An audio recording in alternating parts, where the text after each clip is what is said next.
ప్రకాష్, నేను, ఫ్రాన్సిస్, మరి కొంతమంది మేము ఒక టీమ్గా ఉండేవాళ్ళం. ఒకళ్ళ నుంచి ఒకళ్ళు చాలా విషయాలు నేర్చుకునేవాళ్ళం. ఒక టీం అనే మాట ఎందుకు ఉపయోగిస్తున్నామంటే మేము ఒక్కొక్కళ్ళము ఒక్కొక్క ఏరియాలో స్పెషలైజేషన్ ఉంటాయి.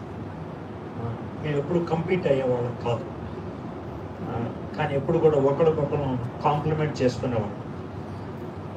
ముఖ్యంగా మేము ముగ్గురం కలిసి ఒక పుస్తకాన్ని ప్రింట్ చేసాం, ఫెయిత్ అండ్ ఫోకస్ అని. అప్పుడు ఎవరెవరు దేంట్లో బాగా ప్రాబల్యం ఉన్నవాళ్ళో వాళ్ళకి ఆ సబ్జెక్ట్ ఇవ్వడం జరిగింది. కానీ మేము అందరం కలిసి ఆ బుక్ని ప్రింట్ చేయడం జరిగింది. ఎందుకని ఈ మాట చెప్తున్నాం అంటే, క్రిస్టియానిటీలో, క్రైస్తవత్వంలో కాంపిటీషన్కి అవకాశం ఉండదు, కాంప్లిమెంటారిటీ ఉంటుంది. అంటే ఒకరికొకరు మనం సహాయం చేసుకోవటం అనేది ఉంటుంది, కానీ ఒకళ్ళనొకళ్ళు పోటీ తత్వం అనేది ఉండేది కాదు. ఆ విధంగా మేము వ్యవహరించేవాళ్ళం. రెండోది ఏంటనంటే, మేము ఒకరికొకరు పరిచయంలో సపోర్ట్ చేసుకునేవాళ్ళం. అది బయట నుంచి వచ్చినటువంటి దాడులైనా, లోన్ నుంచి వచ్చినటువంటి సమస్యలైనా కలిసి మాట్లాడుకొని చేసేటువంటి. ఇతరుల నుంచి నేర్చుకోవడం కూడా మాకు ఇష్టంగా ఉండేది. ఫ్రాన్సిస్ గారు అని ఒక ఆయన ఉండేవాడు వేటపాలెం దగ్గర. ఆయన చాలా సాంస్కృతిక విషయాలు, సంస్కృతం విషయంలో చాలా పండితుడు, హిందూ వేదాల్లో చాలా పండితుడు. కేవలం నేర్చుకోవాలని ఆయన్ని మేము నంబర్ తీసుకొచ్చి 2-3 రోజులు పెట్టి కూర్చొని ఆయన మేము ప్రశ్నలు అడుగుతూ ఉంటే ఆయన ఇచ్చినటువంటి జవాబుల్ని తర్వాత పుస్తకంగా ముద్రించాం. అంటే నేర్చుకోవడం అంటే ఏంటి అని, వేసే మార్గం అని ఒక పుస్తకాన్ని ముద్రించాం. అవి కేవలం మేము నేర్చుకోవాలని ఆయన పిలిచి కూర్చోబెట్టి మేము మాకు వచ్చినటువంటి తోచిన ప్రశ్నలన్నీ అడుగుతూ ఉంటే ఆయన అలాగా కుర్చీ మీద కూర్చొని ఇచ్చిన జవాబులు రాసుకొని దాన్ని ఒక పుస్తకంగా ముద్రించడం జరిగింది. అంటే నేర్చుకోవడం అంటే ఎంత తపన ఉండేది అనడానికి ఒక చిన్న నిదర్శనం. వాంటెడ్ టు లెర్న్, ఇతరుల నుంచి నేర్చుకోవాలి, ఒకరి నుంచి ఒకరు నేర్చుకోవటం, ఇతరుల నుంచి నేర్చుకోవటం అనేది బాగుండేది.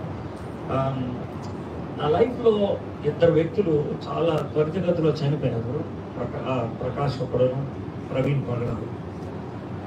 ఇద్దరి గురించి ఎట్లా చెప్పగలనంటే, ఇద్దరు నా ముందు బచ్చాగాళ్ళు, ఇద్దరు కూడా నా ముందు బచ్చాగాళ్ళు. నేను ఇక్కడ స్టాఫ్ వర్కర్గా వచ్చినప్పుడు ప్రసంగం చేయడానికి వెళ్తే ప్రకాష్, సీజర్ వీళ్ళు పాటలు పాడేవారు. ఈయన బీఈడీ చదువుతూ ఉంటాడు, మనోడేమో అప్పుడే పరిచయంలోకి వచ్చాడు కాబట్టి గబగబా వచ్చి పాటలు పాడి నా బ్యాగ్ మోస్తానని ఇలా అనేవాడు. అయితే ఆ స్థాయిలోంచి ఏ స్థాయికి వచ్చేసారంటే, ప్రకాష్ ముఖ్యంగా ఒక 5-6 ఏళ్ళు అయ్యేటప్పటికి నాకేమన్నా డౌట్ ఉంటే ప్రకాష్ని అడిగే స్థాయికి వచ్చాడు. చాలా బోల్డ్గా మార్చాను, ప్రకాష్ నాకు ఈ అంశం గురించి ఎట్లా చెప్తే బాగుంటుంది అని తనని అడిగి తెలుసు. అంటే చాలా క్విక్గా రైజ్ అయినటువంటి వ్యక్తులు. ప్రవీణ్ పగడాల అలాగే, ప్రకాష్ కూడా అలాగే. ఒక voice, Christian voice for Telugu states వీళ్ళు ఉన్నారు. ఎందుకో దేవుడు వీళ్ళిద్దరినీ ఒకే టైం ఫ్రేమ్లో తీసుకున్నారు. వీళ్ళు పని ముగించారు, వెళ్ళిపోయారు. అంటే ఇక్కడ చాలామంది యవనస్తులు ఉన్నారు కాబట్టి I want to put before you a challenge. Challenge ఏంటి అని అంటే కనుక, వీళ్ళు మీకు తెలుసో తెలియదు, క్రైస్తవేతర మాటలు చెప్పే వాళ్ళకి ధీటైన జవాబు ఇచ్చేటువంటి స్ట్రాంగ్ వాయిస్ మీరు ఒప్పుకున్నలాగా, వెరీ స్ట్రాంగ్ వాయిస్. ప్రవీణ్ పగడాల కానీ, ప్రకాష్ కానీ, వాళ్ళిద్దరూ within a gap of few months వెళ్ళిపోవటం తెలుగు క్రైస్తవ సమాజానికి ఒక వైడ్ గ్యాప్ ఏర్పడింది. మనం చాలా త్వరితగతిలో ప్రార్థన చేయాలి. Many voices should rise, many voices should rise. ఎందుకనంటే ఒకవేళ కనుక ఆ వాయిసెస్ రాకపోతే, గట్టిగా మాట్లాడేటువంటి నాదుడు లేకపోయినప్పుడు ఏమవుతుందో మీకే తెలుసు. క్రైస్తవ్యాన్ని తోలనాడేవాళ్ళు, క్రైస్తవ్యాన్ని, యేసుక్రీస్తుని ఇష్టం వచ్చినట్లు మాట్లాడే వాళ్ళు ఎక్కువైపోతారు, బెటర్ అయిపోతారు. అలాంటి పరిస్థితి రాకుండా ఉండాలంటే మనం ఈరోజు ఎంతమంది వచ్చి ప్రకాష్ ఎంత గొప్పగా చేశాడు పరిచర్య అన్నాం, that's very good. But take it as a model, take it as a challenge, ఒక మాదిరిగా తీసుకున్నాం.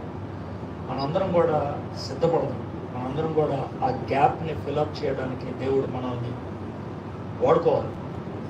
లార్డ్ ఐఎమ్ అవైలబుల్, నేను సంసిద్ధంగా ఉన్నాను, నన్ను వాడుకో ప్రభు.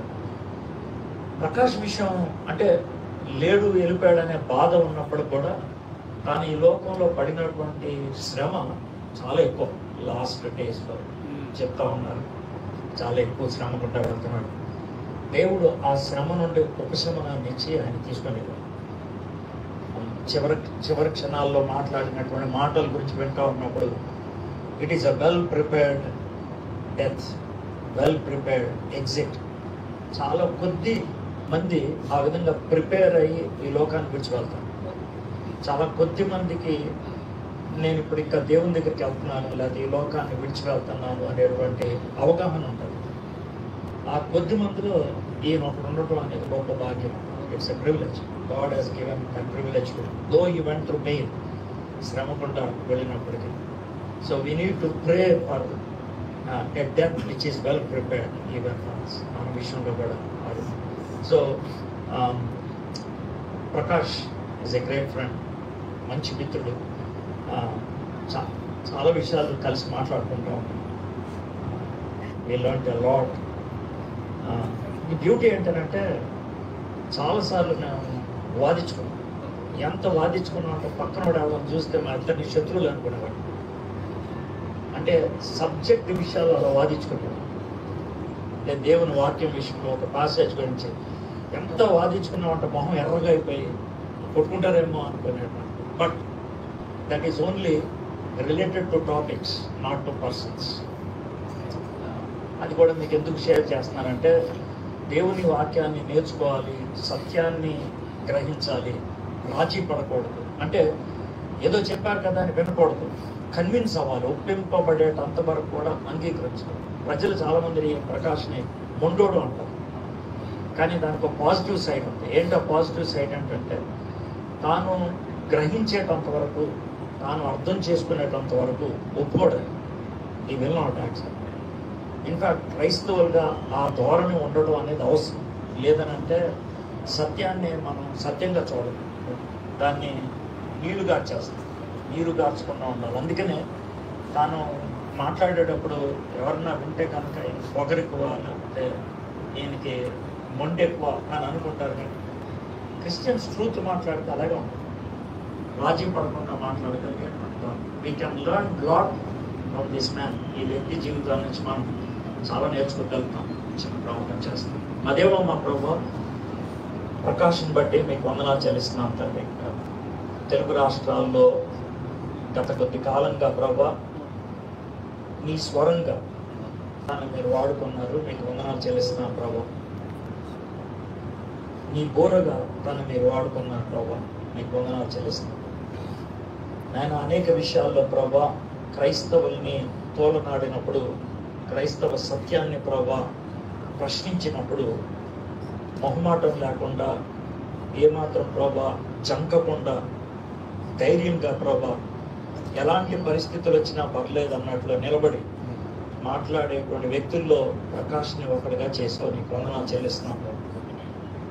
ఆయన తాను అనేక మందికి నేర్పించాడు, వెరిటాస్ ద్వారా అనేక మందికి తరబీదునిచ్చాడు. నేర్చుకున్నటువంటి ప్రతి ఒక్కరు ప్రభా ఆయన దాన్ని అభ్యసించడానికి, అవలంబించడానికి నేను ప్రభు చూపించుకొని వచ్చినాం ప్రభా. సీజర్ను బట్టి, కిషోర్ను బట్టి, వాళ్ళ ఫ్యామిలీస్ని బట్టి మీ సన్నిలో ప్రార్థన చేస్తున్నాం ప్రభా. It's a great loss to them. ఆ గ్యాప్ ఇంకెవరు ఫిలప్ చేయలేరు ప్రభా, ఇంకెవరు ఫిలప్ చేయరు. ఆయన ప్రకాష్ యొక్క వైఫ్ గురించి ప్రార్థన చేస్తున్నాం ప్రభా. ఇట్స్ ఎ హ్యూజ్ గ్యాప్ ప్రభా. మీరు మరణం యొక్క ఆవేదనని మీరు అనుభవించి చూశారు. ఆయన ఒక చిన్న పాప చనిపోయినప్పుడు వెళ్ళి బతికించారు.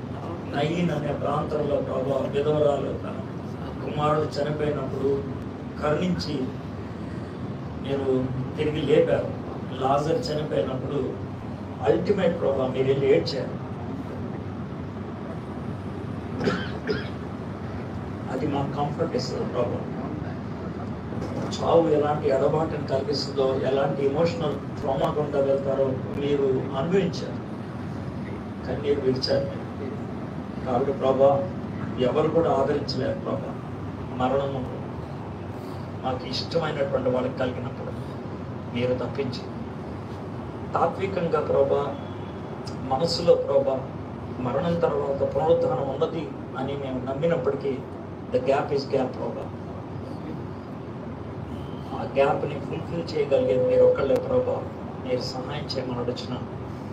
ఇంతమంది ఇక్కడికి వచ్చి ఇలాగ చూసి వెళ్తూ ఉన్నప్పుడు ఇట్ స్పీక్స్ ప్రభా. ప్రకాష్ ఎంత పరిచయం చేశాడు, ఎంతమందికి ప్రభా నీ వాక్యాన్ని అందించాడు.